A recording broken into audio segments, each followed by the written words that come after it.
Hey guys, in this video, I'll show you how to get custom transparent Steam profile. Alright, so let's begin. The first step is to open Steam.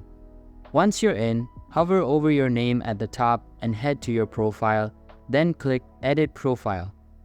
Next, find the Steam Point shop and click on it. Scroll down a bit to find All Game Profiles. Click View All to open it, and you should be able to find the Dying Light 2 Stay Human profile. Remember, this will cost you 10,000 Steam points. You earn these points by spending money on Steam.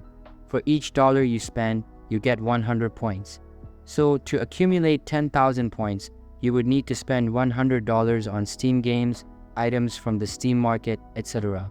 Click on the Dying Light 2 Stay Human profile to see a preview. You can also open the preview in a new tab to get a better look. The profile includes a custom transparent design. Make sure you have at least 10,000 Steam points, then go ahead and purchase it. After buying, you can customize it on your profile. And that's it for this video. If you find this helpful, consider subscribing and giving this a big thumbs up. Thanks.